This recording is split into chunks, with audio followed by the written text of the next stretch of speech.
Good evening, everyone. Good evening.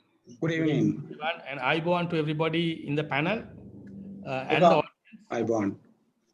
I'd like to welcome you to the webinar titled Economy After COVID, an Entrepreneurial Viewpoint, organized by the Young Chamber of Young Lankan Entrepreneurs, also known as COIL, in partnership with the Daily FT, to bring a different perspective. We have had many webinars in the last 1.5 months, and but I think this webinar will be very interesting because we have three eminent business leaders, what we call local brands, very strong local brands, to talk about not much on the past, but about the future.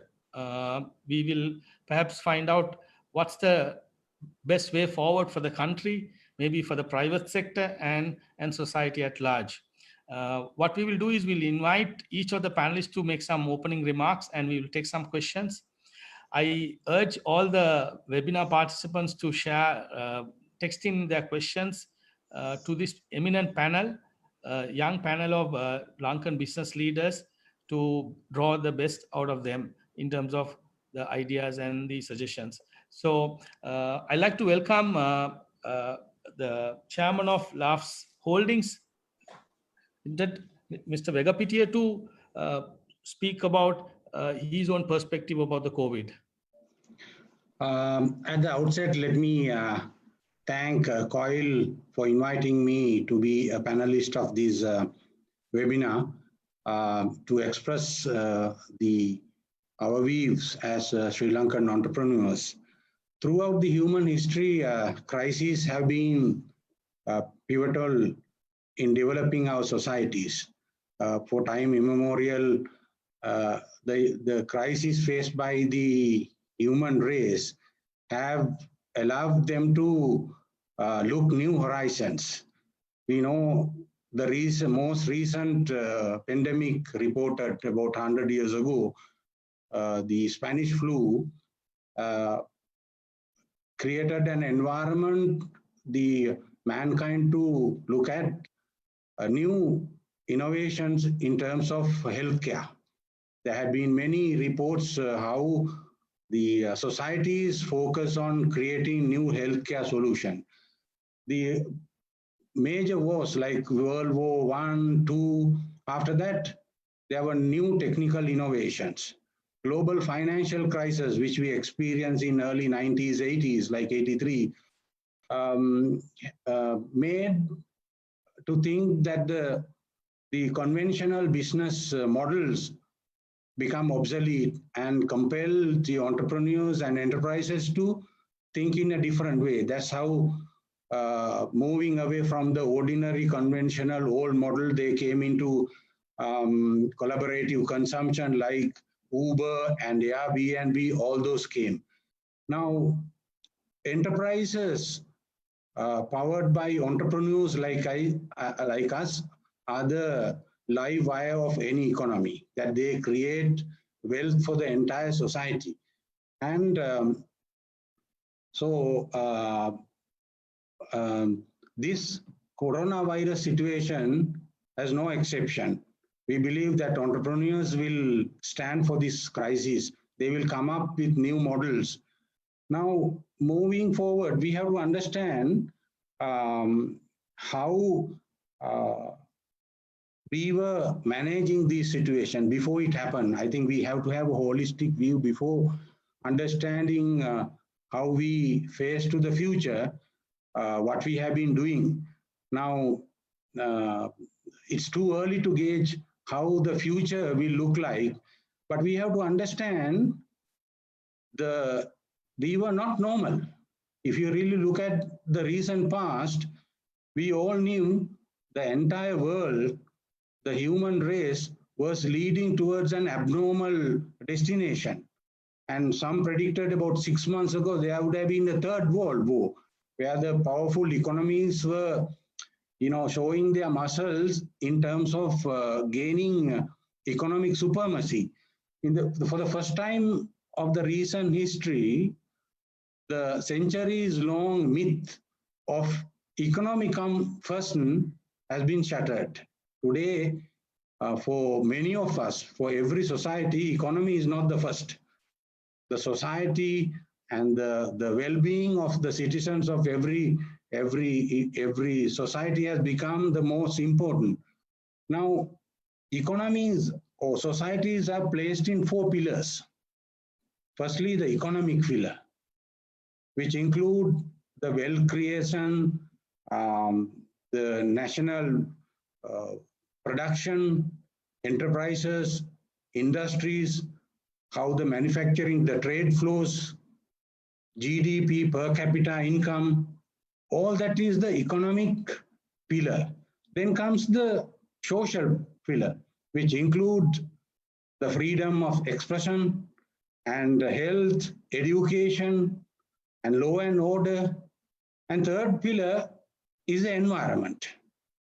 Now, how we preserve our environment, the air quality and the water quality, how we produce the goods and services without disturbing the ecological balance. And fourthly, the cultural pillar, where the religion and how people will merge with others and all that. If you really look at in the recent past, no matter whether it is in the US or China, whether it is in Asia, we unbalanced these 4 pillars. We were more, the world as a large society focused on more on economic pillar. They ignored, we spoiled our environment in order to gain economic superpower. We destroyed our own water. If you go to the North Central province, majority of them are having kidney disease. Water is polluted, and the most recent incident happened in about a year ago. The cultural extremism, all that happened when the society ignore all the other pillars in order to get economic supremacy. That is the biggest problem we are facing. And about 6 months ago, we know how China and USA conflict in order to gain economic supremacy in Asia. So therefore, it is a good lesson for all of us as citizens or responsible citizens of this society. On the other hand, as entrepreneurs, crisis is bursting to waste, right? And all over the world,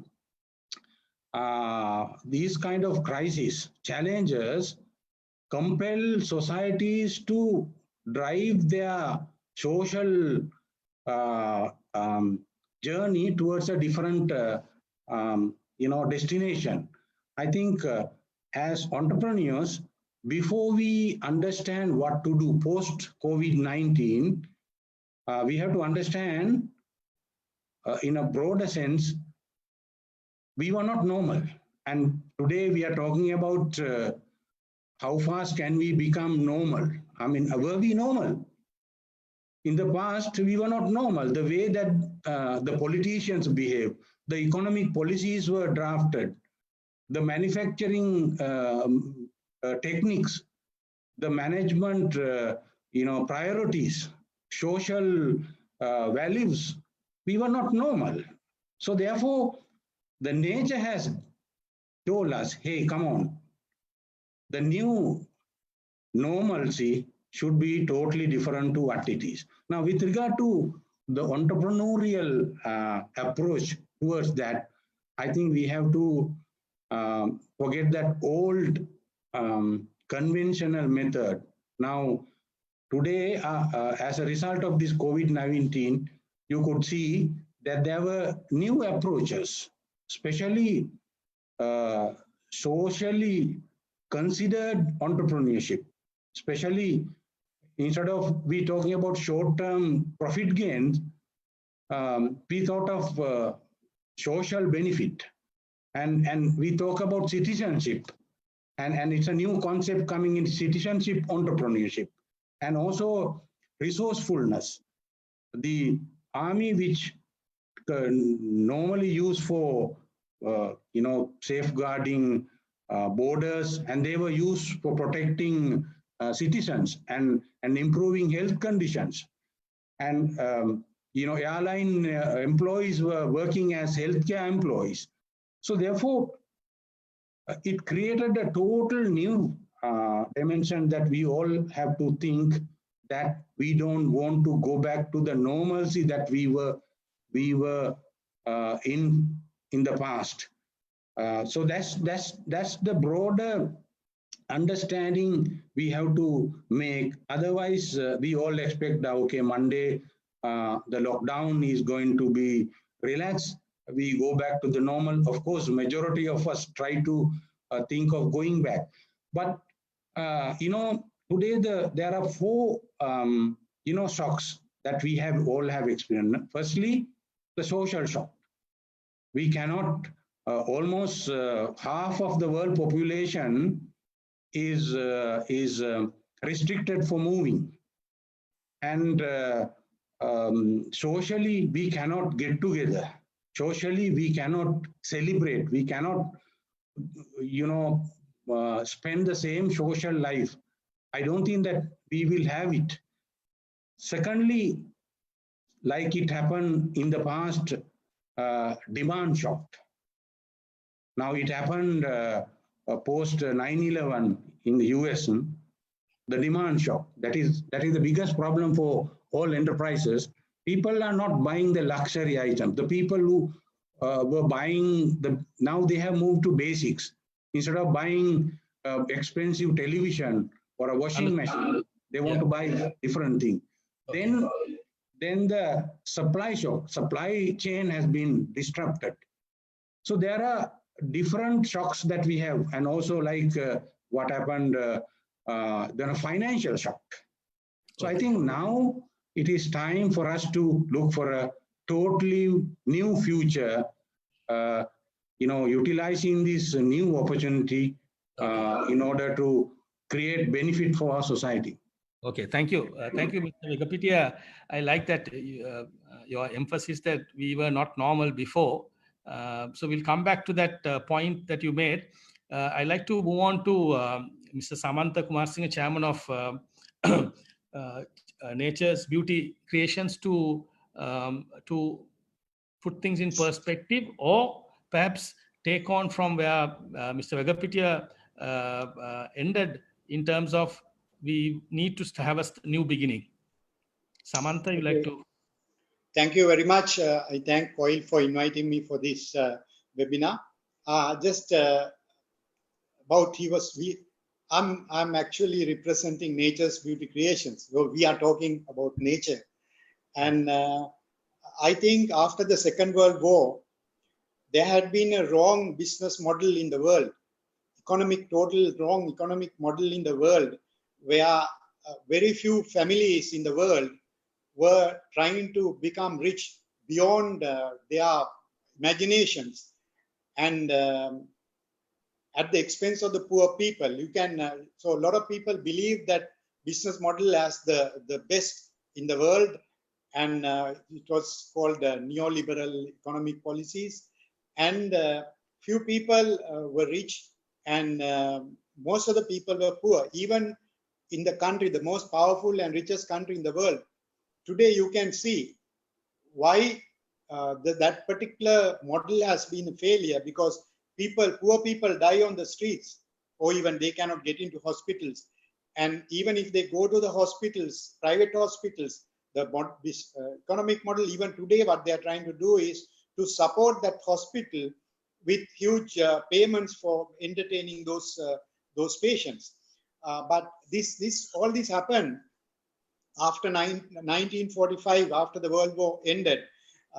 There was a London School of Economics professor called Friedrich von Hayek, and he is the one who engineered this model of making these families rich. They formed an organization called Mont Pelerin Society, which was a very, very fluid organization, where they don't even have an office or a structure, but they are very powerful people.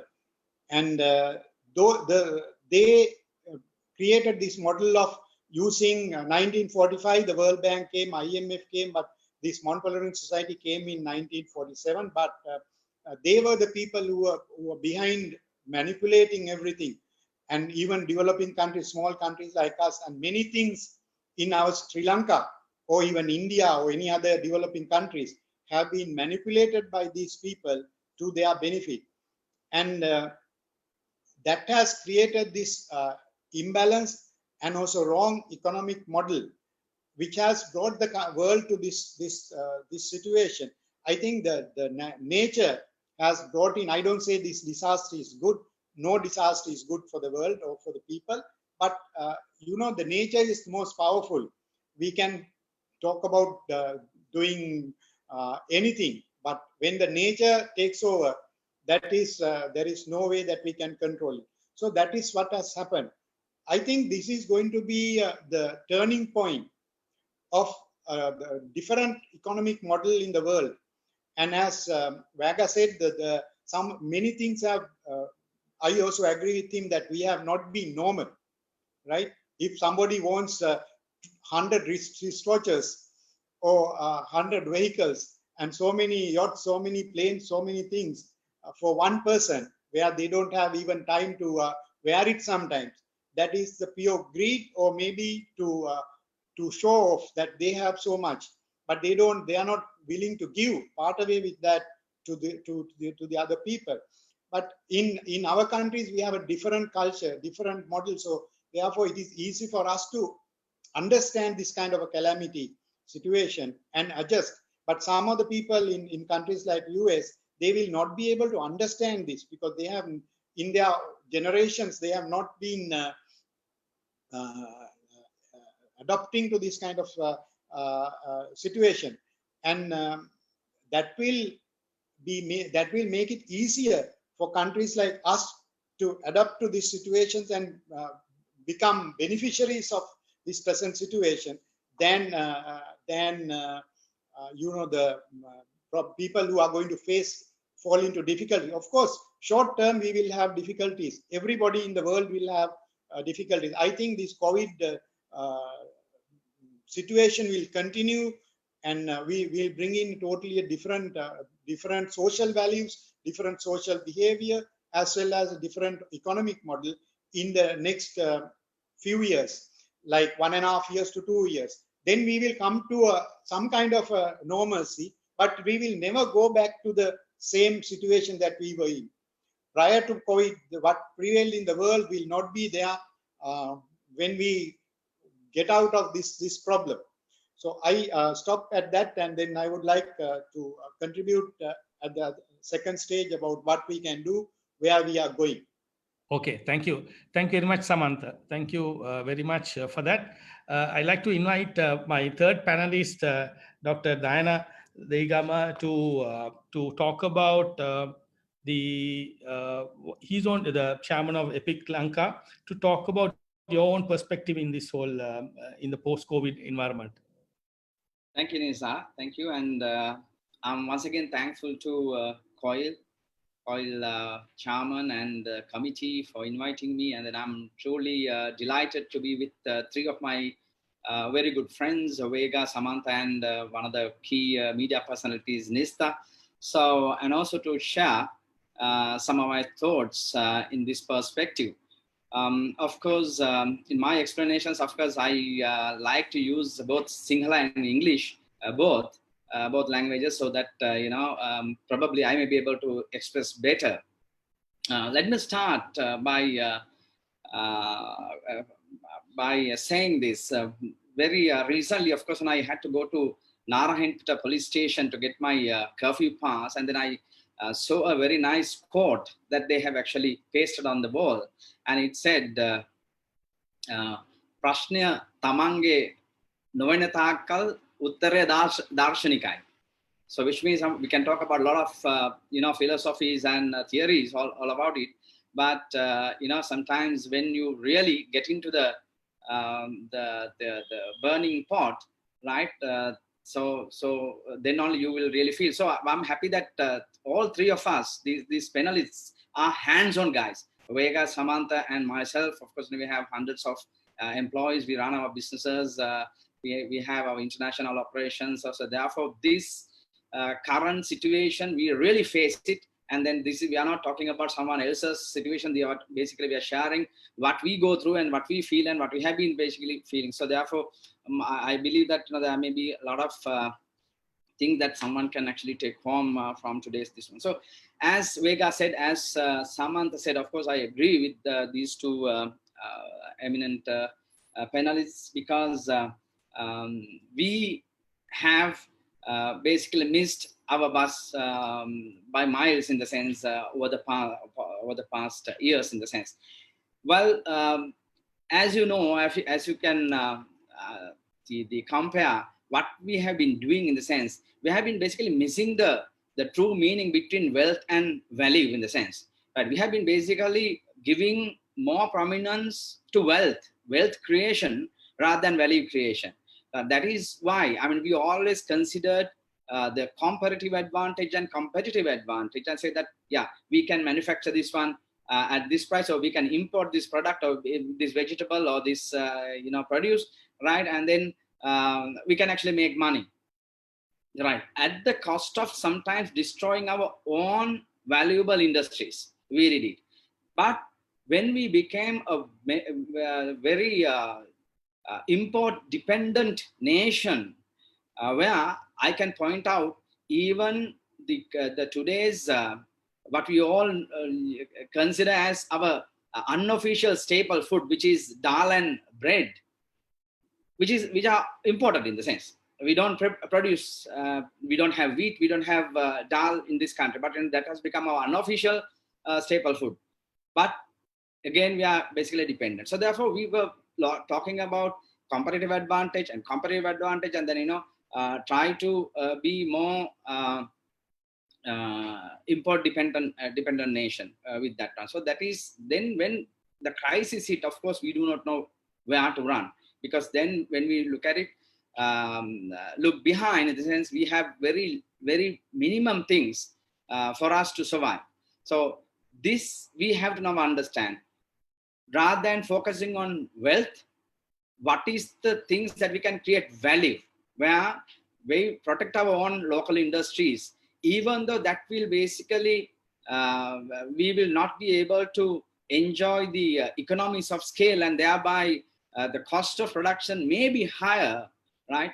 But when it is actually, we have to actually look at what is the real value that is basically created by maintaining, by sustaining those industries. Because value does not come only from the rupees and cents, or the price that we basically generate. It comes in a critical situation like this, how we can actually that help to survive and stand on our own feet. So this is one aspect that I really wanted to talk. So, but the good news is that, as Vega very correctly said, we have been facing similar crisis situations even in the past. And we don't have to go hundreds of years in the history, right? Look at what happened during 2000 to 2009.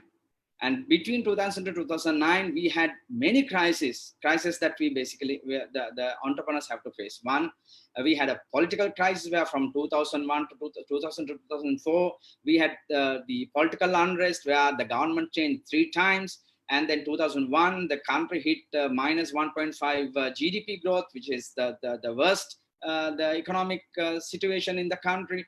Then we had the intensified civil war going on in the country, where everything was in the distress.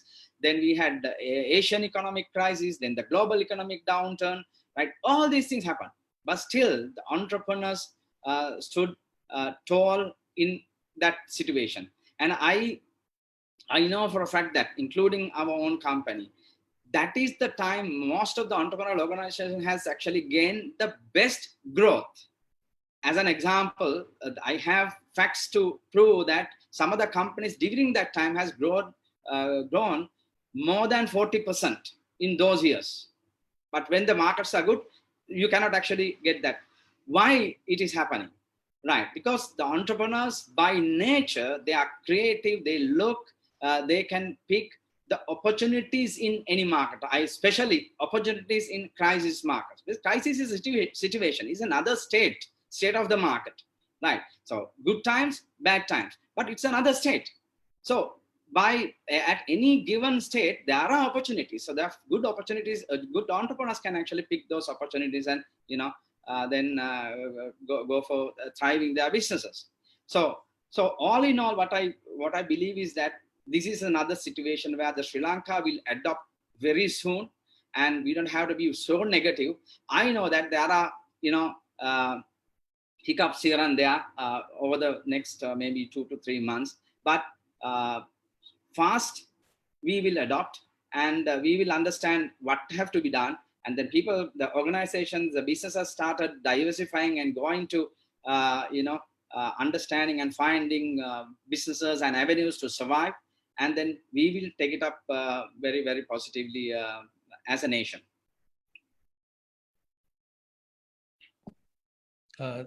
Thank you very much, Dr. Nana, for that opening statement.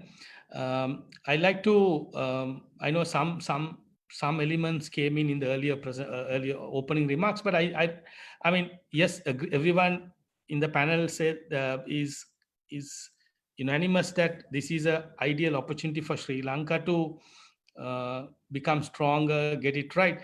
I know we have had many opportunities in the past. Will we miss this opportunity also? If not, how can Sri Lanka, what is your suggestion in terms of not to miss the bus this time around? Vega, can I start from you and then move on to Samantha?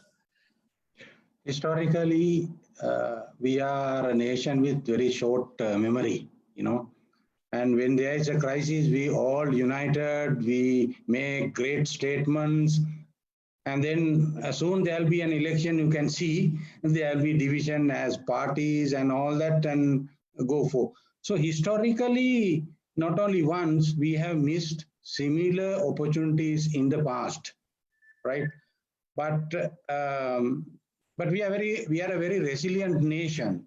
Now this coronavirus proved one point that the breakability of economies, and it is fundamentals. Now, for example, America and most of these European economies were regarded as great economies who create economic fundamentals, policies, and even economics theories. But this tiny little virus shattered those economic fundamentals. Yeah. So therefore, we have to understand that something is not right. So we have been running behind abnormal or not normal economic objectives. Reviving an economy which has come, the production has come to a grinding halt, is not an easy task. But if you mishandle it, it will be another disaster. I think it is not only a role of the government, it is not only role of the entrepreneurs like us. It is a responsibility of every citizens of our society, if we look at that aspect. Now, so therefore we have to understand what are the fundamental mistakes that we have done as an economy. Right today, the biggest problem we have is the exports have stopped. I mean, majority of our export basket is mainly consisting of apparel, then tea, and then rubber production, like the conventional thing. We never were exporting a major portion of industrial goods. So therefore, secondly, we were mainly import dependent nation. Even the basic things that we can produce locally were being imported. Now it is, if you look at, all these are, as I mentioned in my earlier remarks, there are 4 pillars that we need to maintain equally strong. Firstly, the economic pillar, the environmental pillar, and the societal pillar, and the cultural pillar. So now the stakeholders of these 4 domains must work together as teams. Now, economy is basically driven by countries' economic policies, fiscal policies. All that need to be now revisited by the policymakers in order to create.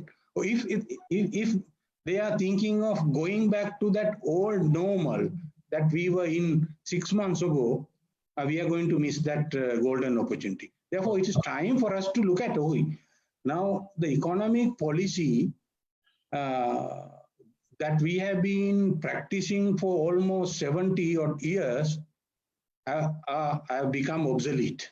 Now we have to redraft, redesign, or recraft our economic strategies. And then look at the social aspect of it. Right. Today, we are much better than some of those developed nations in terms of our societal approach.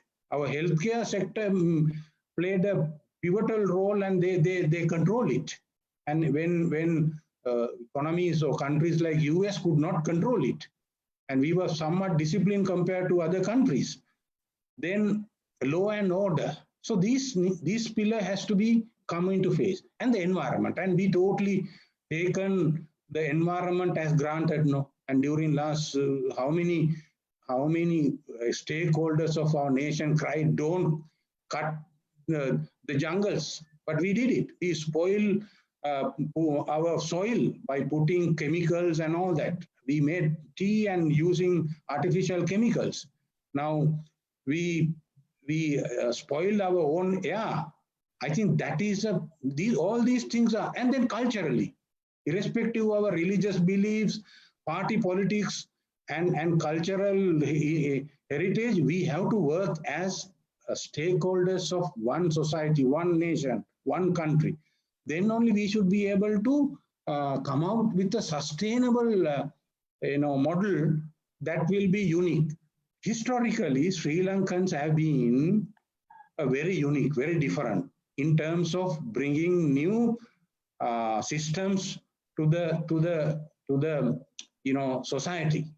There are enough and more evidence. If you look at our architecture, our agriculture, all that, we had that. Unfortunately, because of this globalization and the adapting blindly those economic policies prescribed by IMF and any other global forces, because we were bent to get loans and grants and other things, we forget our roots. I think that's the time. So therefore, moving forward, whether it is entrepreneurial behavior or agriculture, you name anything, we need to think again. We were doing something which is not right. Okay. So therefore, we need to move forward with a new approach. Fine. Thank you. Samantha? Yes, I see it this way. We have basically let go the opportunities we had in the past to develop this country, because we were a colonial country sometime back until 1948. But though we became independent politically, but mentally, some people have not become independent. They were still colonial. So if you cannot get out of this colonial mentality, at least today, we cannot take this, make it an opportunity to grow our business, because no country can develop if foreigners come and invest and make business and make the citizens of that country their employees. So the difference is you will have a job and something to eat, and there is no big difference between the colonial times and then. Its only difference is the voting right that you have.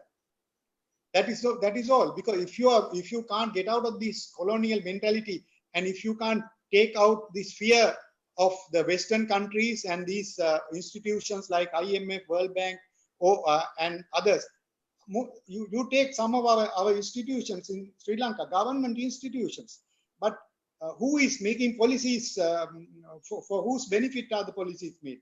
Majority of the times, it is for the benefit of the multinationals or foreign companies. So that is that has to be changed. I think today, at least now, this is my personal thinking, we should get out of this, even from the Commonwealth countries. Why should we be there in Commonwealth countries? Because why are we? Because to me, if you take Britain, I see them as a country which has invaded us, killed our great grandparents, and taken the wealth out of this country. But still, we go and respect them as the Commonwealth head. Why should we do that? If you cannot get out of that thinking, we cannot make this opportunity to develop the country. You take, I'll give you some examples, how influential multinational companies even today in Sri Lanka.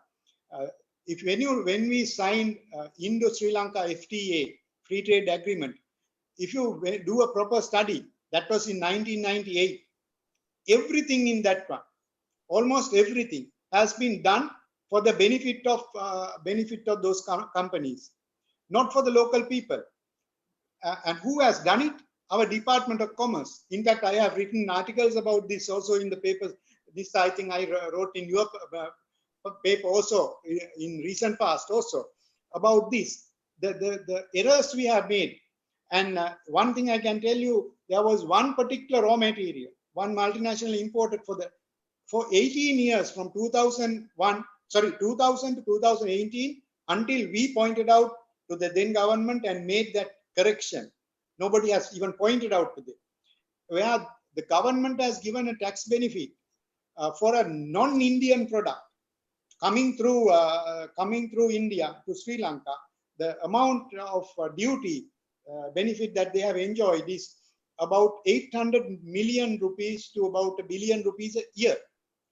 So what they did, they had gone and used that money to buy their competitors and kill all the competition and take about 80% or 90% market share in some products. So who has allowed that? Our own government. So this is the problem. They are scared of these companies. Some of the officials, maybe they think if we go against this country, the embassy will call president or whatever. I think if you are working with that mentality, again, we are going to miss the bus anyway. Not only miss the bus, I think the bus will run over us, right? So we have to do that. If without doing that, we cannot take this opportunity. I give another example. Now, last year in 2019 February, we exposed duty fraud by another multinational company about running into about 600 million rupees. For 1 year now, they have not been able to collect that money because they think when we talk to the customs, sometimes they say, okay, if we do that, they might take legal action against us. If you are scared in this country, you cannot do. I have seen in Vietnam, because I run business in Vietnam. Vietnam government fined $40 million fine on Coca-Cola on something. Do you think that in Sri Lanka the previous thinking would do it? No.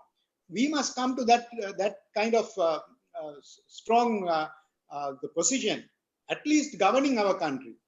Right? We are not asking any special favors for local people.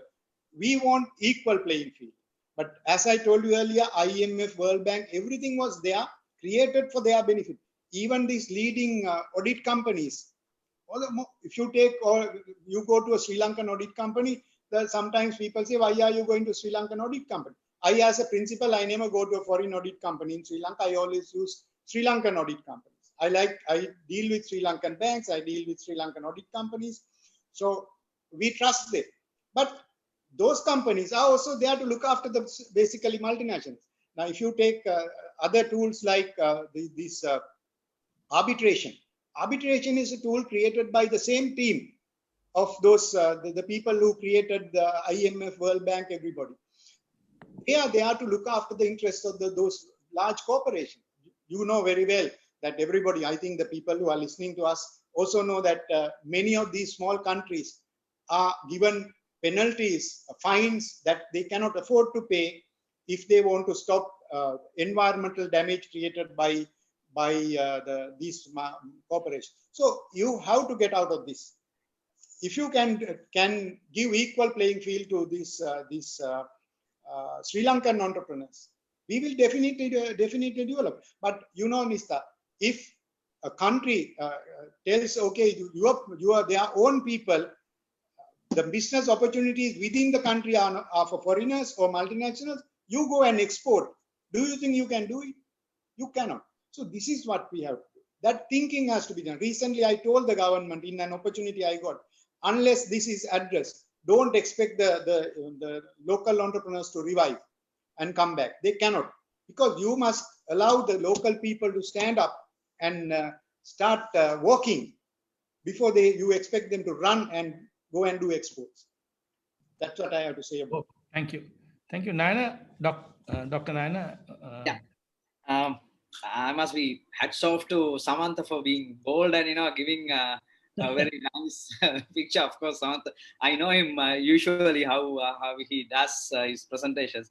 So anyway, yeah, I agree with both the panelists. We cannot go back to the same old country, same old market after this COVID. When the countries open. If we do that one, of course, we are basically, it's detrimental, and then we are cutting our own throat. So we must never do it. And we will again miss the bus if we do that one. There are reasons. And one thing that I want to tell you is that, of course, there are few learnings that we can get from this current situation. One is, we are very certain now, the only certainty in this world is uncertainty. Because we had so many plans before March, but you know what it is today, right? And also the other learning is that we now know that all these scientific analyses, predictions, forecasting has very little value and reliability in a market that we basically live in, because the crisis is inevitable in a world that we live in because of our own acts. As Vega explained very correctly, because of our own acts, the crises are imminent, inevitable, and we cannot. So therefore, all these scientific predictions, forecasting, and all these things have very low value and reliability. Then also, I think Vega or Samantha also touched upon this one also. I mean, look at what we are doing, because we have been basically on a rat race, going behind generating wealth, and we were all out to this materialistic things, in the sense, right? I mean, we tried to generate materialistic wealth for all of us, but now it is proven that of course those materialistic wealth that we were basically going behind, we were dying if not to go and build, has very little value, because those things will bring very little value to our lives in a crisis situation like this. So those are very critical learnings. And also we are now, whatever the competencies, whatever the things that you may have, the assets that we may have built, right? What is most important for an organization to survive is, one is your agility, how agile your organization is in a crisis situation, and how you can actually take a side step and then of course go forward, and how adaptable your organization is, your adaptability, right? And also the preparedness, how prepared your organization to face any crisis situation, and how to be resilient to those things. So those are the three key things, key success factors now now we have to build. So this is another learning that we have actually learned, because no point of just keep on building assets on paper and doing all these things. But if you don't have, if you miss out all these key success factors, adaptability, the agility, and the preparedness, right? And then you will not be able to survive in a situation. And also these kind of situations are imminent, also inevitable. It is coming very, very fast. But having said, I want to tell now, earlier I told you that yes, we will stand on our feet, and then we will somehow adapt to situation, and then we will run our organizations, and we will not die, all these things. But anyway, given having said that, of course we have to be aware on certain things also. Now, earlier, as you know, of course, we had a certain planned way of managing our balance of payment, our imports versus exports. But due to the current pandemic situation or the global economic unrest that we have, of course, there can be many distresses or disturbances to those forecasted or planned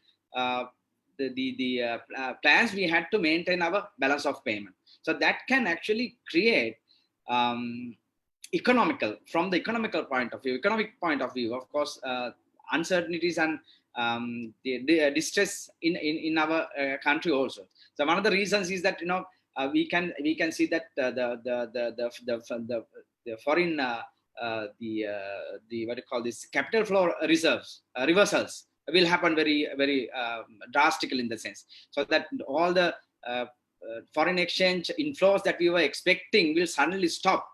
Right, that can create a lot of liquidity issues in Sri Lanka. Then we will not be able to pay our debts, and we will not be able to fund for most of the imports that are essential for us to import, right? And so then the dollar pressure will basically create on because of that. And so those are the pressures that we have to actually situation that we have to be very careful in the few months. The only option that now all these things happen because we are a dependent, import dependent country. We depend on dollars, we depend on foreign investments, we depend on imports. So that is the very, very reason why we have to actually go through all this. So therefore, the only way that we can come out from this situation and stand tall is to look at inward now.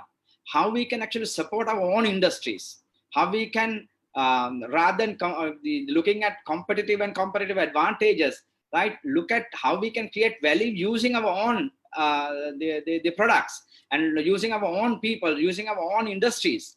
And now, as an example, we'll say now, if you look at අපි සිංගලෙන් කිව්වොත් අපි අඹ ගෙඩියක් ගත්තොත් එහෙම මල් වට්ටියක් ගත්තොත් ඒ මල් වට්ටිය අපිට සමහරට රුපියල් 50ක් දීලා අපි මේ අර ඉන්න පුංචි එක්කෙනකින් ගන්න පුළුවන් පන්සල ඉස්සරහා. හැබැයි දැන් ඔය මල්ම සමහර එක්කෙනෙකුට කියන්න පුළුවන් රයිට් මට මේක චීනෙන් ගේන්න පුළුවන් රුපියල් 10කට. අයි මම රුපියල් 50ක් දෙන්න මට රුපියල් 10කට මේ මල් ටික ගේන්න පුළුවන් කියලා.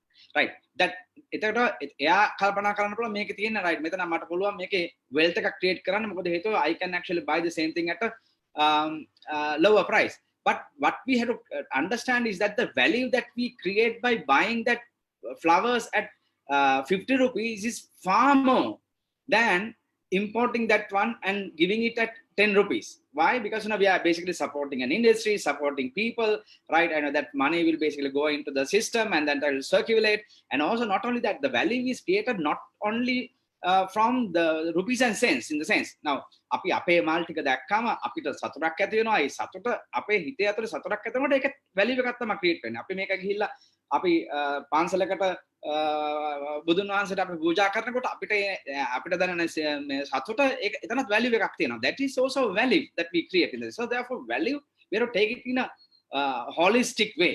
So therefore, if you are not to miss the bus again, one, we have to understand, we have to basically take these learnings, what we have actually seen, very seriously, and we have to adopt them into our lives. When you go back from next Monday, if you try to do the same thing that we have been doing, right, then we will fail, and then no one can actually stop that one. So therefore, now we know that the simplicity is the most important thing for our life in the sense, and simplicity is the best. The simplicity is the beauty for our lives. Now we have experienced this one. So therefore, now think about that and how we can actually continue with this good changes that we have already adopted in our lives, right? Your personal life as well as your work life in the sense, right? How you go to work, right? You work from home, right? And also, how you do presentations, the meetings. Now here we are basically talking about using technology to meet up and then talking to hundreds of people, right? But probably 3 months back or 4 months back when the markets were good, and if we basically publish this seminar in papers or in other media and then ask them to come to another place, right? Probably we would have had this much of audience to talk about, right? And now that knowledge is actually going free of charge also to the audience, right? Now this is the value that we can create actually because of the situation that we are in, right? So now this is why I say that, right, we should now adopt these changes that we see, which are good for our lives, good for our work life, and then inculcate those things, adopting to our life, and then try to either improve or at least continue. So do not go back to the same old the can of worms, or do not go back to the same old nasty markers that we were having. Then do not go back to the same old the cutthroat competition that we were basically dying in the sense in it. And so now it is the time to cooperate, come together, harness each other's competencies, right? Look things differently, and how you use technology, how you use basically how you bring simplicity to your life, to your organization, and to your business. I think that is the way we can actually sustain and we can go. If you do that one, I'm more than 100%. I'm certain that we can actually thrive, not even survive. We can thrive using this opportunity. I just want to interesting, fairly explosive ideas coming out from the panel. Let me try to rephrase this. All three companies in the panel have invested overseas. Okay. Whereas currently you're building a case for more domestic, more local entrepreneur recognition. But all you have growing businesses in overseas. I mean, how do you strike a balance where even Sri Lanka will need foreign investors, foreign companies, like you have gone out to the region? How do you strike a balance? I mean, are we going into a inward looking means, are we going to stop imports like mobile phones, which we can't produce overnight? We don't have the economies of scale. So where do I think countries have gone through various things, but how can we do a smart strategy in terms of which industries to open, which industries do you close? Government has currently imposed a ban on imports. Maybe that's largely because of foreign exchange requirements, but when things improve, they'll start lifting the ban again. So, I mean, we have gone through this discussion, but from three companies who have gone abroad, also expanding abroad and bringing revenue to Sri Lanka, how would you balance this to a more open or liberal economy? I want a quick answer. Because if they also shut doors like you want to shut here, Vega won't have a presence in Bangladesh.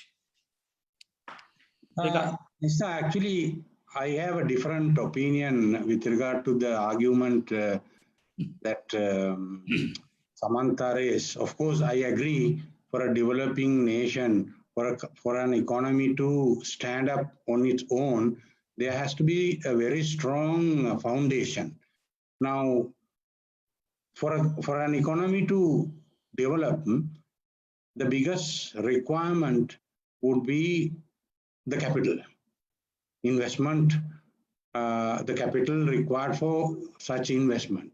In the absence of such huge investment within a country, of course, we have to allow foreign direct investment coming to that. Now, I cannot, endorse or 100% agree to the doctrine of protective economic policy whilst I'm going and doing the same thing in Bangladesh. So it's a double standard, right? Now, but there is a truth behind what Samantha's argument. Now, not only we do have to export product and services, we have to export investments as well. So therefore, if you look at the Asian economic landscape, the economic transition that is happening right now from west to east, happening through the Indian Ocean Rim area, where Sri Lanka is at the epicenter. Now, there are a lot of economic opportunities emerging in Asian economy. You take Bangladesh, Myanmar, India, or whatever that Asian economy. That's why China is building this road and belt initiative. That's why India is coming in, making India, digital India, stand up India. So they have different models. Now, one thing, whilst agreeing his argument, if you look at last 70 years of our history, there had been a misled economic policies. Whilst we have to embrace foreign direct investment to bring into the very crucial and pivotal industries, it should not be allowed to kill local entrepreneurship, right? Same time, in arguing against the same point, now one example, when we entered into the energy LPG business, it was dominated by a multinational oil major company. Now, we also had a lot of grievances, but we felt that we are not going to get any sympathy from the rulers or politicians or policymakers. We have to fight on our own. So we fought and made them to pack and go. And not only that, we turned the table. Right? So therefore, for the last 70 years, no matter how vociferously we said we need to have a strong base with a local entrepreneurship, historically, those policymakers, misled by various foreign, influence, unknowingly destroyed the Sri Lankan entrepreneurship. And nationalization of our Sri Lankan enterprises in far back in 1950, 57, 56 era, and then in 1970s opening up the economy without implementing appropriate measures. Those were the mistakes done. So, and if you look at current economic status, any foreign investor who can go to the BOI or any other institute and say, I'm going to bring so much of investment, no matter what, any industry, any amount, they can go and do it. But there has to be a criterion where you have to assess the real value creation. Now, that was not happened in the past, no matter how vociferously local entrepreneurs like us emphasize this, it didn't happen. Secondly, in order to create that investment capital adequacy for local enterprises, creating development banks, good fiscal policy arrangement were the absence of for situation like that. And same time, we have to encourage Sri Lankan entrepreneurs to thrive within our domestic market, and then also to think from a more broader perspective, rather than manufacturing something, catering to the local market or compete with import product, and also to a global market. It could be product and services or anything. Unfortunately, today, the basic things that we can produce within our country are being imported. For example, pharmaceutical. We have been telling this for quite a long time. 80% or 80 to 90% of our pharmaceutical products are being imported from Bangladesh, Pakistan, Malaysia, Indonesia, all these countries. Until we hit the bus, those were all discussions, no? All were discussion. But you go to a certain bureaucracy and say we want to set up this factory. For me to set up the first saline manufacturing plant in this country, I was sent from pillar to post for 7 years. Believe me, 7 years. Still the problem is not resolved. So therefore, there are a lot of grievances among the Sri Lankan entrepreneurs like us that need to be addressed. I think we have to go and conquer the region first.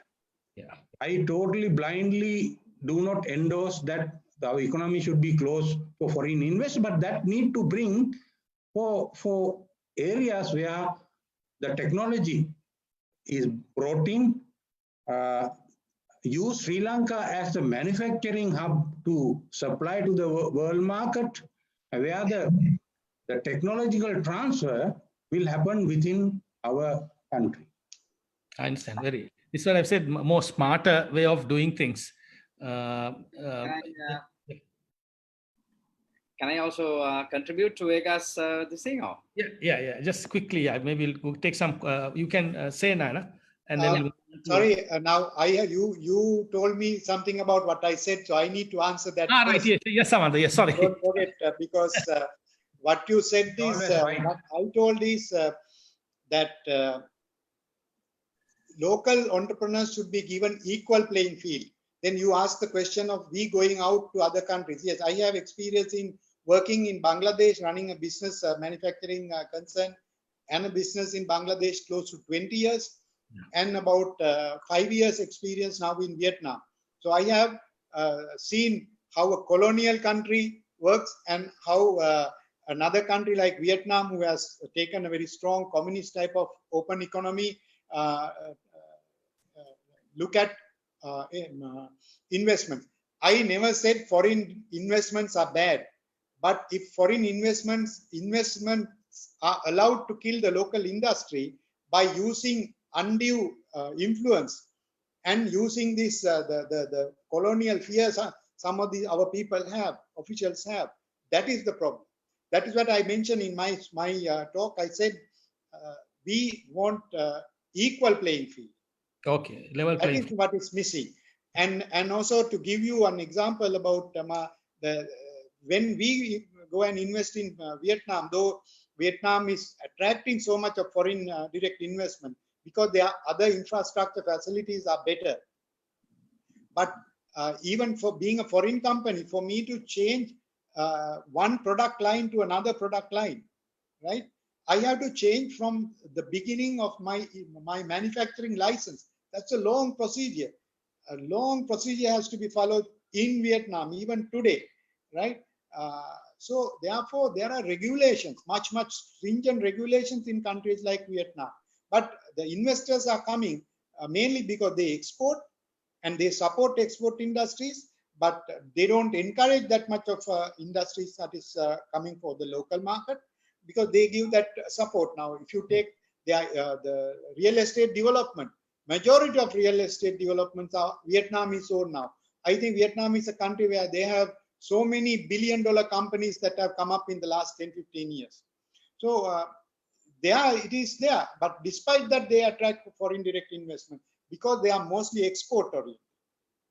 Okay, right. Thank you. I think we need to sort of make it much effective. Some of the regulations, I think I agree, we can't close the country, but how do we do it as a smarter nation? And as Samantha mentioned, wherever there are gaps, fill those gaps and make it a much more even playing field without any favoritism to one party versus the other. Nana, just quick response from you.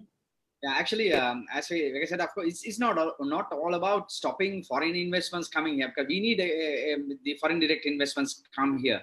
There's no question about it, right? And as Samantha said, of course, it's all about giving the right protection to the local industries also, because what happens is if the local industries are killed by way of foreign direct investments or the importing of goods or basically opening the borders for the foreign products to come here, what happens is a crisis like this, we will not have anywhere to go, because all our local industry will be died. So there where the value is, because value that we create by protecting the local industries, that they will stand up when there is a crisis.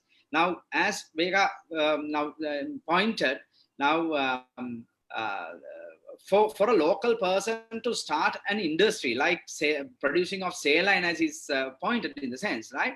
He has been going through this agony for almost 7 years, right? So that kind of the discouragement for local entrepreneurs are there. But if it would have been a foreigner, probably that the approval process would have been faster due to some unfortunate situation. Now, I'm also one of the entrepreneurs who actually gone through hell with the government decision. As you know, of course, it was in papers and everywhere.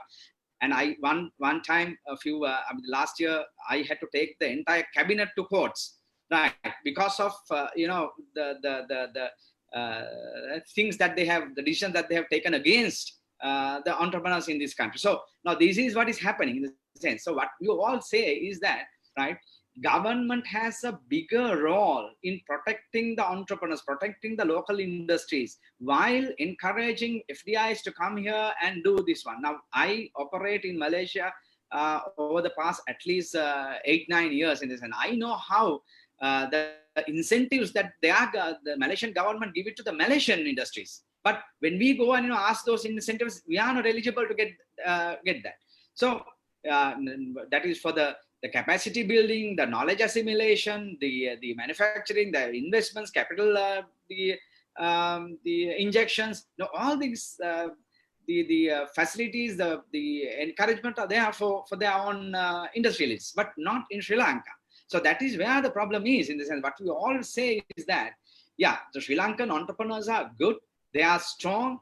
They stand on their own. That is why with all these the undue, unwarranted discouragements that we have, we are standing tall. We are standing on our own. We are basically creating jobs. We are creating value to the country. We are basically contributing immensely towards the GDP of this country. And then because of us, because of the entrepreneurs, because of the local industries, this country is progressing, not because of the foreigners, not because of the foreign investments here. It is the local industries, local SMEs who have actually brought this country to this. I mean, I can very well say that, right? So, but still, what government is giving back to the entrepreneurial community is a question. They are where we basically come in, right?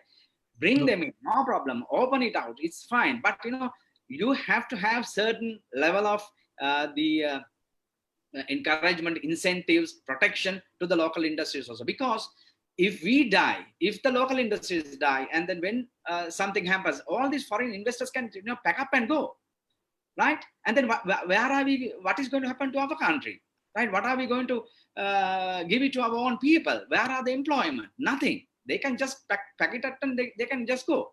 But that is why we say that protecting local industries, giving them incentives to compete, make them strong to compete with the foreign investments. Foreign investors and foreign markets, that is a responsibility of the country, the government too, because we know that we cannot enjoy the economies of scale in this country. So therefore, we cannot be competitive in our pricing certain way, right? That is why the incentives, the other encouragements have to be basically given by the government to protect this industry. Because if we die without those things, right, and then when there is a crisis, which is going to be imminent, and we're going to be inevitable in the future too, right, we won't have a country to basically live in. So this is where the point is not stopping the foreign direct investments to come here and then invest. No, it is not. But having the right policies. One, when they come here, how should they behave? How should they basically function? How should they create value for Sri Lanka, our own country, and how the government should basically protect our own entrepreneurs who basically run the local industries, so that they are basically the foundation of the country, foundation of our this one. Because when we fall, right, then the country have someone to hold on to. That is the local entrepreneur. That is the local entrepreneur. This is what we say. Thank you. I mean, Thank you very much. I think it's quite clear what in terms of supporting local entrepreneurs. I'll take some questions from the audience, web audience. Because there are several. One has been directed to all three panelists, so maybe I'll take that first one. What are the opportunities created by COVID-19 for entrepreneurs? Could you explain with examples? Also, the large-scale entrepreneurs like you can face likely. I think must be opportunities that you're likely to face because of this pandemic. What would be the future micro, small, and medium scale entrepreneurs in Sri Lanka? What would be the future? I mean, assuming that I'll put a rider in this, assuming they incorporate some of the suggestions that all three have made. If government takes into consideration some of the recommendations, what would be the future like for entrepreneurs? Do you see hope? Do you see sort of there'll be, challenges as well as opportunities going forward? Well, actually, with regard to the micro and SMEs, almost 52% of the Sri Lankan GDP and almost 45% of the total employment is generated by micro and small and medium scale enterprises in Sri Lanka. It's a live wire. Yeah. Now, the biggest problem that we have right now is restriction of movement and the demand shock, which has badly affected to almost everyone. As a result of movement restriction, we don't buy what we don't consume the product and services. Now, post-COVID-19, we don't know exactly when is this post-COVID-19 date, whether it is 11th or maybe some other day. But this impact will continue for next maybe 1 year, 1.5 years. That is what has been predicted. Now, some of the innovations, if you really understand what have you all been doing last 2 months at home, you have answers there. Now, say we have supermarkets. Instead of brick and mortar supermarket, we have mobile supermarkets now.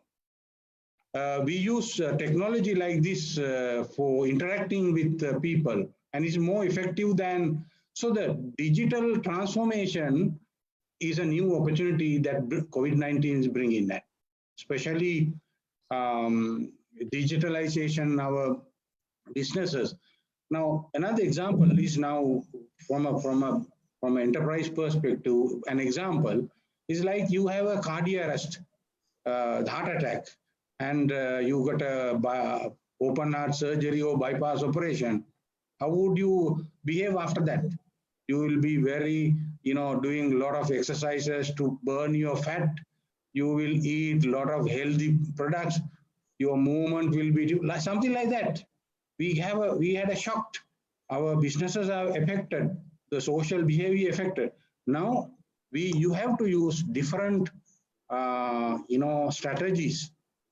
A lot of opportunities for agriculture, agri-based industries, since it has seen now where the country has a problem of importing because our foreign reserves, the balance of payments have been very limited because we have almost $20 billion import bill, and whereas, so when you restrict your movements, we know exactly you don't burn a lot of fuel, you don't travel, and I don't think that you will travel like the way you were doing 6 months ago. So there will be a lot of savings. And so e-commerce, technological transformation, agri-base, supply chain, all that will give a lot of new opportunities. There will be, globally you can see healthcare, new apps developed. You can see the doctor without going to the hospital. They'll, meet, you can meet the doctor face-to-face through internet and new. So those are the new opportunities. Whilst you look at the grassroots opportunity like agro-based, growing, agriculture, all that, then supply chain, then going into manufacturing, import, substitute sectors, and digital economy. I think Those are some of the new opportunities that one can see. Okay, thank you. I'll take a question to Samantha. I think you can answer this question, Samantha. If the companies cannot run under 100% capacity because of health requirement and social distancing, there's some capacity. How would companies manage the cost of production, both in the long run and short term? Whether you can relate something, how are you managing that? Because some companies are doing 20% of capacity because of the requirements of health. Yeah, it is a very difficult question to answer as generalized, but I can tell my own example. Even we are running today around 50% capacity, because most of our people who went to their villages, we told them to come after New Year. But after New Year has now gone after Vesak also. But still they are there. I don't know whether they will be able to come over this weekend. Then we will increase the production capacity to some extent. But it is very difficult for me to give a general answer. But the entrepreneurs will have to look at ways of doing it. And also, there are certain industries that we have to give up and move into different line. Now, for example, I have a textile chemical export business. I'm doing it for the last about 25 years. Close to it is much older than my Nature's Secret business. That main market, we have a business in Bangladesh, also factory Bangladesh, in Sri Lanka, one factory. So they are working as one unit. But we find it very difficult for that business to survive in the next 1.5 years, because in Bangladesh, the total exports out of the country is about 80% is apparel, and that is going to shrink by about 50%. So we have to adopt a different system. So for that, we are looking at different product lines for that country. But at the same time, in Vietnam, where we are making products into the fragrances and perfumes, there our main raw material is ethanol. So we were able to make a new product, or we had a product, but we were able to expand on that product to exports as well as to the local market. That is hand sanitizers and sanitizing liquids based on ethanol. So likewise, people have to look at how they can make this a viable business at this moment. But I can at the same time just give some figures for people to understand. Sri Lanka has banned imports of vegetable products like chilies, certain products have been banned. Now, if you take chilies and onions, there are about 11 billion to 25 billion rupee markets in Sri Lanka. So people I don't know whether people know that we are not making any dried chilies in Sri Lanka, because green chilies, selling green chilies cheaper or more profitable. That is because dried chilies are imported. Last year's import is about 11 billion. So there are sizable markets for people to get into. At the same time, the government has given away 5,000 rupees each for about 7.54 million families in the month of May and April and May both. So that amounts to about 74 billion rupees, which is in dollars about $390 million. So it's a huge amount of money that has gone to the people. So that is the money in circulation. Now, $390 million is about 1/3 of the money that previous government got by leasing out Hambantota Port for 99 years. So that's big amount of money has gone to the people. So that is money is in circulation. So you can do small products for domestic small industries. So if you are running a certain business, and if the business is not going to be viable for the next 1.5 years, because there won't be my gut feel is we will never go back to what the situation was, but it is a different situation, and that different situation also will be not for the same product. Sometimes, as I told, some of the lines we have to move out from, some we can expand. Now we are in soap business and certain disinfectant business, we can expand on those. Certain we have to shrink. So you have to think about what to do, and find their own solution. Like Sri Lanka as a country cannot follow somebody else to find a solution to this COVID problem. Every business has a unique strengths and weaknesses. Based on that, they will have to make their own arrangement, and also working from home, go more digital, and use more internet-based businesses. We have to think. We have to keep thinking, and then find solutions. Okay, thank you.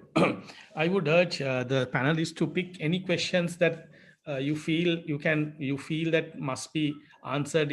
On the chat, there is some questions for everyone.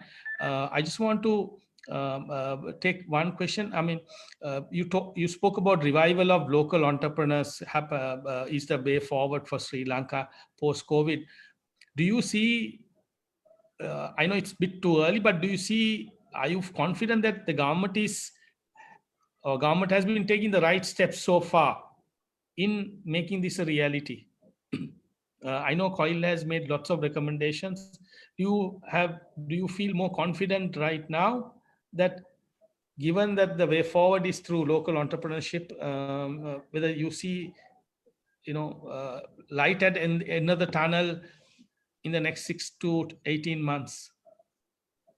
Yes, sir. Actually, with regard to the confidence on the government, Yeah. of course, yes, we are more confident than what it was sometimes ago, especially the leadership, Okay. right?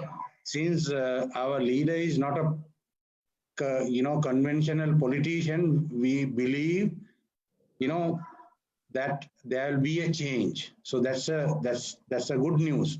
Okay. But same time, the same policy framework have been there. So it's a challenge for him as the president of this country to single-handedly change it. Okay. So, and same time, our economy was not doing well even Before. prior to this COVID-19 pandemic came in. Yeah. And the debt to GDP and the size of our export basket and dependency of the imports all were not favorably reacting towards economic revival. So the government need to now craft new strategies, leaving all the old policies behind. If they don't do it, it will be very difficult for enterprises to move on. Okay. So we have a big hope.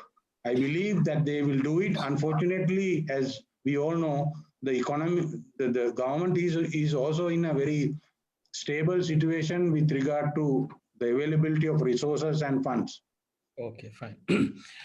In the context of bank debt moratoriums announced and relief schemes and easy working loan, how financially resourceful is the local entrepreneur to take on this post-COVID challenge? Do you have the financial muscle? You mentioned about market being lost, exports being lost. Currently the challenge is to make sure that the local entrepreneurs survive, rather than trying to take much more challenging role. What should be the right way to move on the board? One is saving the local jobs, local entrepreneurs. Thereafter, strengthening him with regulations and perhaps level playing field to take on and do a much larger role of revival and growth. Can I answer? Yeah, please, yeah. No. Okay.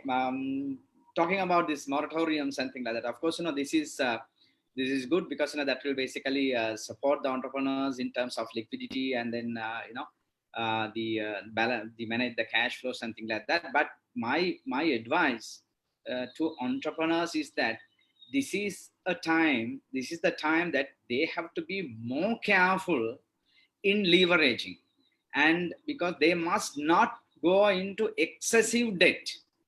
Because the moratorium is nice, but remember that you have to pay it back, right? It comes with some attachment strings in the sense, right?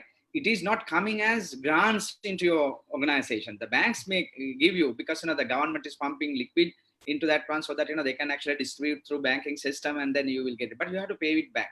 And then when a situation where the entire trade is declining globally by maybe 35 to 40%, of course, right?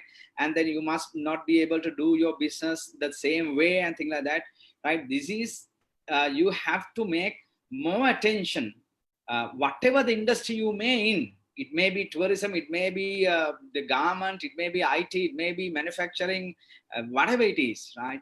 This is not the time to just, think that this is the Christmas gift that you are getting. No, it is not, right? So understand how you basically going to make use of that one. Do you really want it? And then how you are going to basically do it.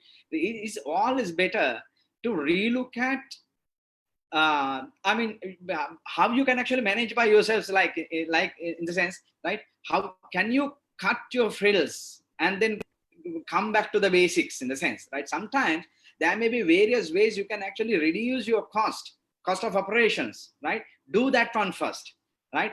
Because we know that according to the labor laws existing in Sri Lanka, you cannot just terminate employees because that benefit is not given to the organization. Right. So therefore, it is not an option at this time. Of course, there are a lot of requests going to the government to reconsider those policies and then at least give a short-term cancellation to the enterprises to reduce employees. But that should not be the target, the objective of an entrepreneur. Entrepreneur's point, the objective is not to cut employments or put them on the road. No, it is not, right? Because our responsibility is to create employment and then create value and then drive our organization to different levels. This is our responsibility. I mean, it's so easy. You just remove your employees and cut your this one and then you survive. No, it is not the entrepreneur's responsibility. No. So therefore, the advice that I want to give as an entrepreneur running over the past more than 20 years, and I mean, basically in this field, what I say is, try to come into the situation where you run your organization within a financially comfort zone, right? Do not expose yourself to excessive debts, because that will basically kill your creativity, kill your thinking ability, kill your flexibility to move, right?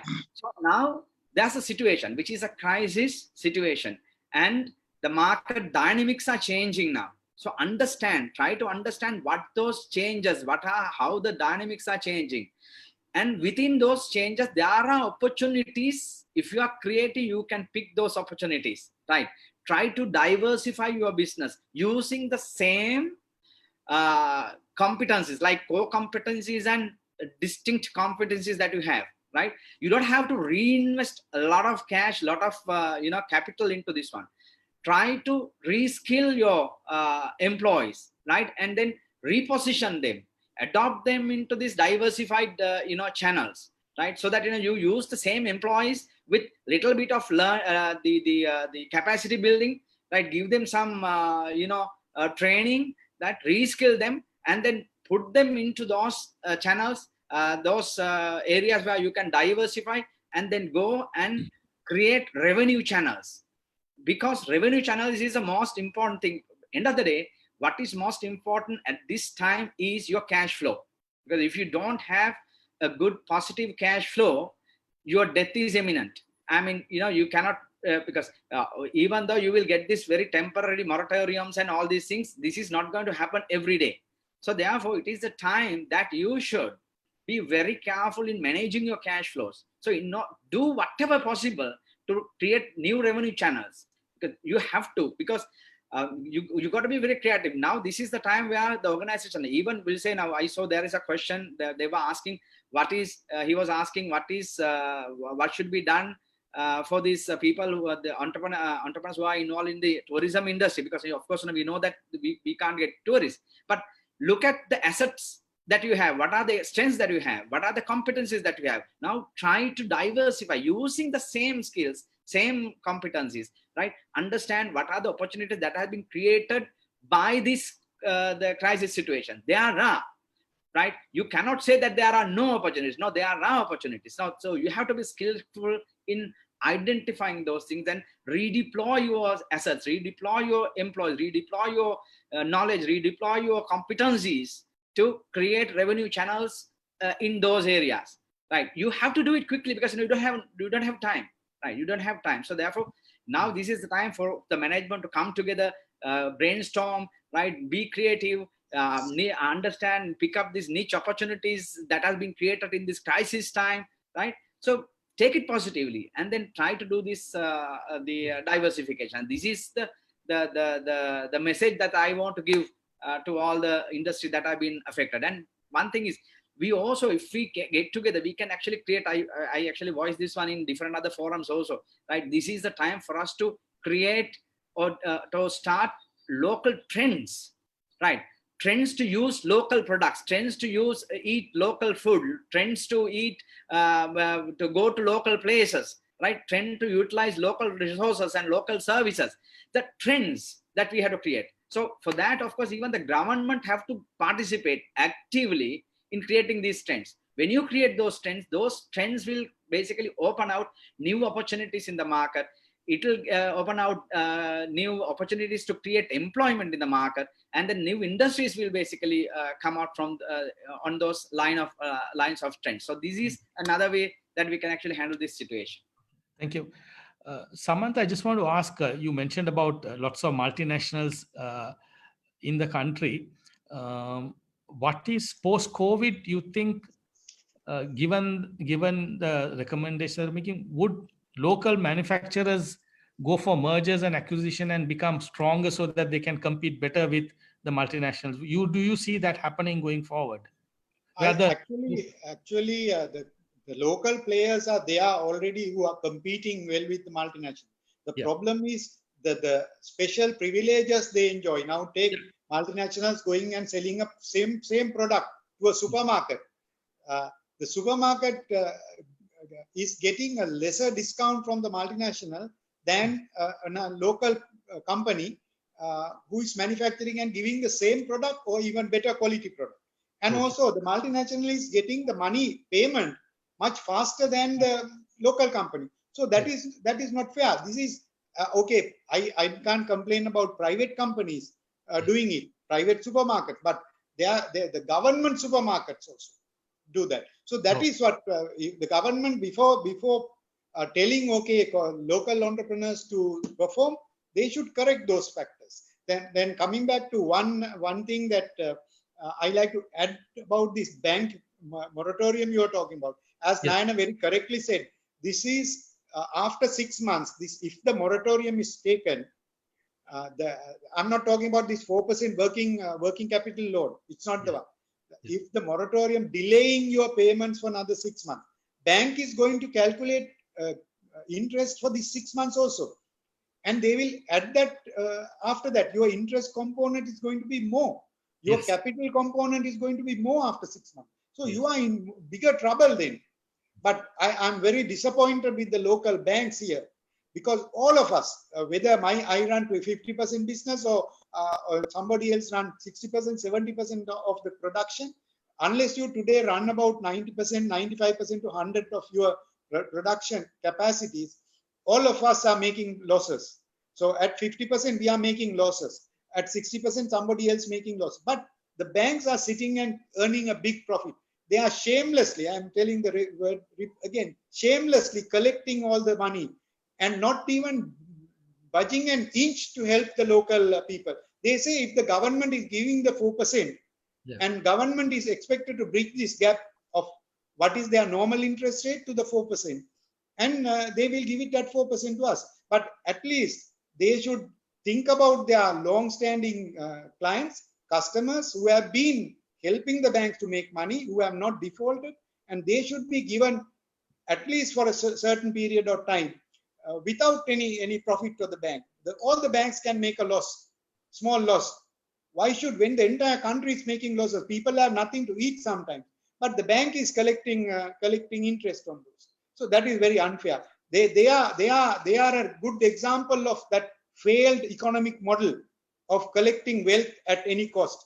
It should not be the case. So the bank should be thinking of this situation from a more responsible point of view, not from the excuse of, okay, we have to look after our shareholders, we are managing somebody else's funds. That is not right. We have sort of exceeded our time, but I think there are lots of questions. We can extend a few bit more. But as a last question from the moderator perspective, I just want to. There were a lot of ideas, fairly progressive ideas from the panel.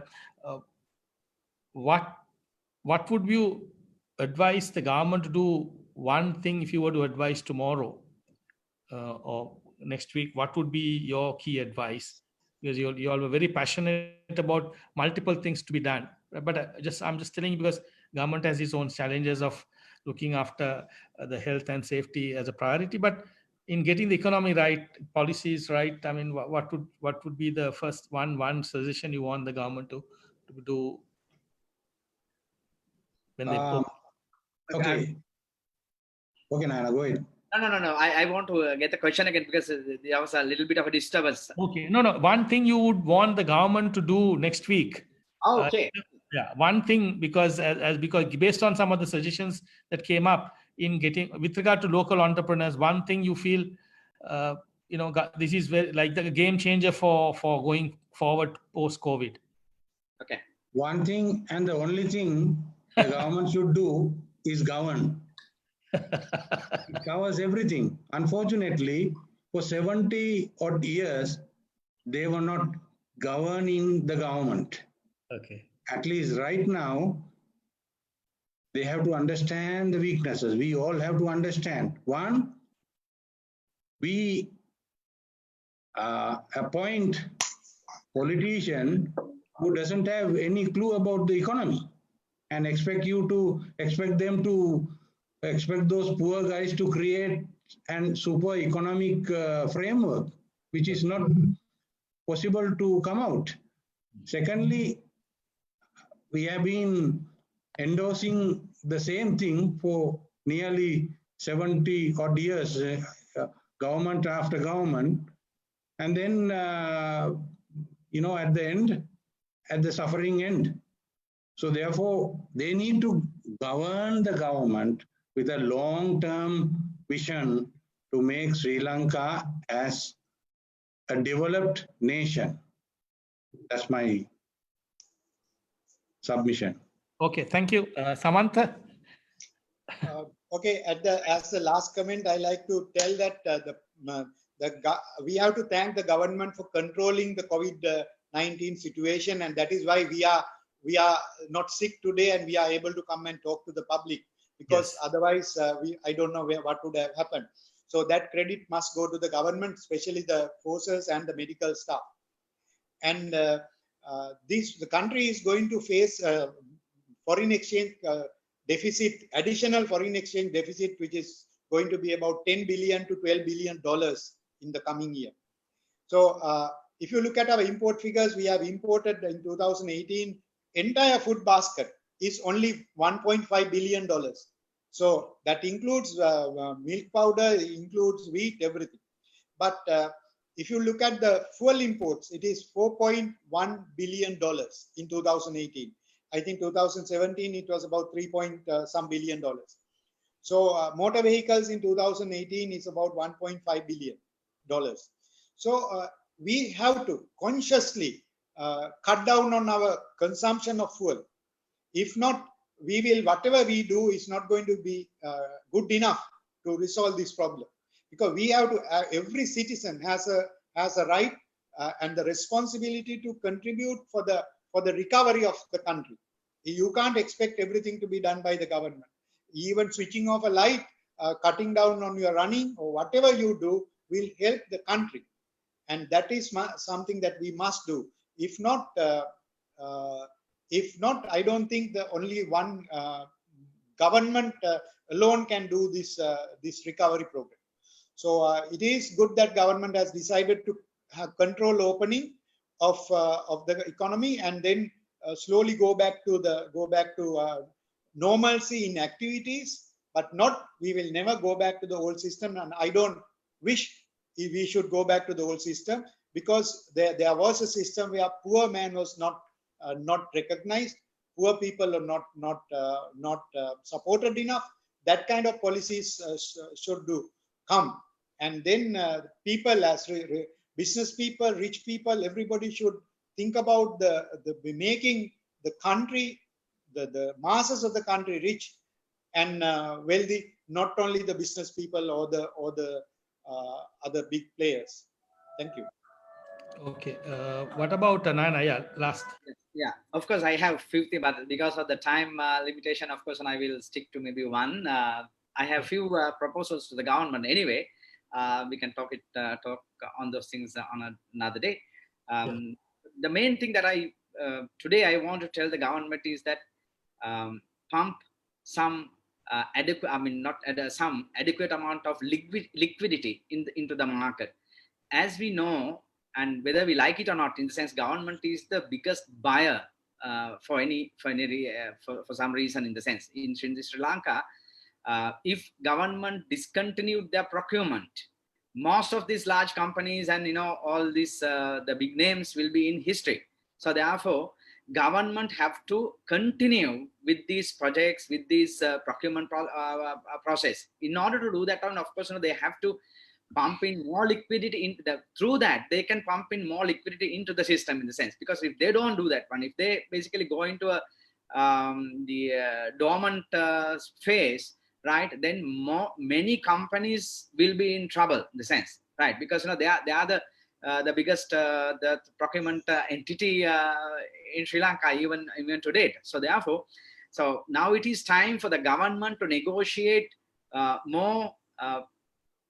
Don't take me wrong, but probably even go to IMF, World Bank, or somewhere, and then negotiate some bailout packages, bring that, and then pump it in to give more liquid into the system, in the sense. This is what is known, because when you have liquid, the things will start moving. The people will have businesses can run, revenue channels will be come there, right, and then so things will move. But if government try to say that, sorry, we don't have money, nothing, we have all spent, and therefore we are going to stop all these projects, we are not going to buy anything, right, then that impact will be very hard on the entrepreneurs. I'm not going to say that all the entrepreneurs are going to die because of that, but I say that impact will be more hard on the entrepreneurs and the local industries. So therefore, I propose the government to see how they can actually pump in more liquid into the system. Okay, thank you. Very well-rounded suggestion. Final one suggestion actually from all three. So thank you very much. There are a lot of questions from the audience. I'm sorry that we couldn't take everything, but I'm sure COIL will take note of some of the recommendations and questions, and we will COIL will take some of the ideas forward. This is first in the series of webinars that COIL and the Daily FT will be having. We will have more eminent business leaders, local brands that we can be proud of will be featured through webinars, and we will take some of the ideas on board. So thank you very much for all the panelists for your time and very frank views. I would say some were very explosive ideas, and I think everybody would have enjoyed it. Very frank views from all three. Thank you very much. And also I want to thank the panelists, the participants, for making it very interactive. We will meet you again with another webinar in partnership with COIL and Daily FT. So thank you very much, and have a good day. Thank you. And Aibon.